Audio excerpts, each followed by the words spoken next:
Nepotism, nepo kid হিসাবে আমাকে বা আমাদেরকে, আমাদের অ্যাচিভমেন্টকে, আমাদের কাজটাকে একটু ছোট করা হয়। অমুকের মেয়ে, অমুকের ছেলে, স্বজনপ্রীতি, সুবিধা, এই ব্যাপারগুলো আমাকে খুব একটা সময় ভীষণ বিরক্ত করত। বলতে, বলতে একটু ক্লান্তও হয়ে গিয়েছি। তো আম আমি যে বাবার মেয়ে, খুব স্বাভাবিক, ইন্ডাস্ট্রির সবাই আমাকে চেনেন। আমি ভালো অভিনয় করতে পারি, না গান গাইতে পারি, না নাচতে পারি, না ভালো বক্তা বা কবি। আমার কোনো গুণ থাকলে সেটা ইন্ডাস্ট্রি জানেন এবং সেটা জেনে অ্যা কেউ যদি আমাকে সুযোগ দেন, সেটা কিন্তু আমার ভাগ্যে ছিল।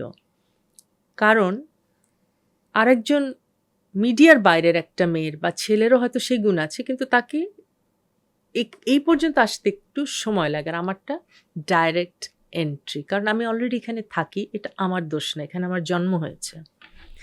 কিন্তু শুরুটা করা যায়। শুরু করা যাবে। কিন্তু আপনি কন্টিনিউ করতে পারবেন না।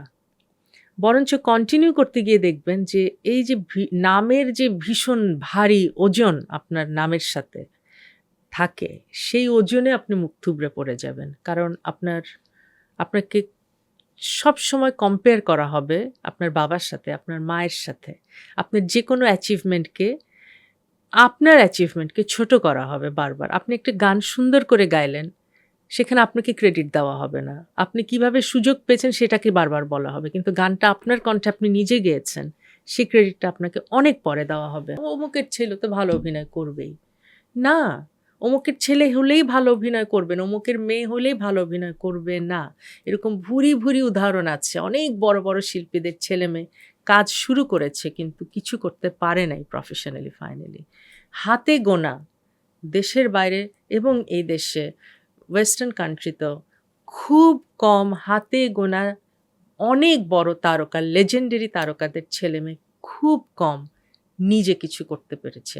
বিরল সেটা আসলে। কাজ করেছে, আপনার নাম জানেন। নিজে কিছু করতে পেরেছে খুব কম।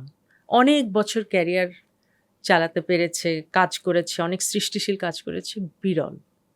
কাজেই এই বিতর্ক নিয়ে সবসময় আমাকে চলতে হয়েছে, যেটা আমাকে একটা সময় খুব কষ্ট দিত। আমি খুব ডিফেন্সিভ হয়ে যেতাম। বাট এখন তো ওই যে বললাম হাসি পায়। আর মাঝে, মাঝে এবং এখন এমন একটা ফেজ আছে আমার, মনে হয় যে বলেন, আপনার বলে ভালো লাগছে? আচ্ছা বলেন।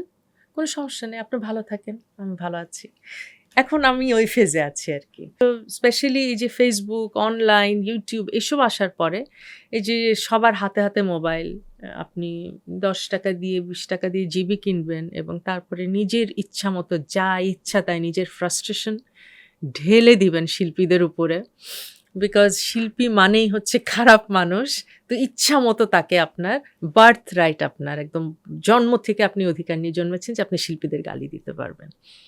তো সেই ব্যাপারটা এখন আর শিল্পীদেরও গায়ে লাগে না। আপনার থ্যাংকস টু ইউ গাইজ যে আপনারা আমাদেরকে ফুল প্রুফ করে ফেলেছেন। আমাদের সবকিছু আর টাচ করে না। আগে আপনাদের প্রশংসাও যেরকম ভালো লাগতো, তেমন একটা কটু কথাও খুব তীরের মতো বুকে এসে বিঁধত। অনেক কেঁদেছি অনেক কিছু পড়ে। যেটা সত্যি ওটা নিয়ে বলবেন, সেটা তো মেনে নেওয়া ছাড়া উপায় নাই। কিন্তু যেটা ভুল, যেটা মিথ্যা, সেটা নিয়ে বারবার পোক করা, সেটা কিন্তু একেবারে মানে তীরের মতো কলিজায় এসে বিঁধে।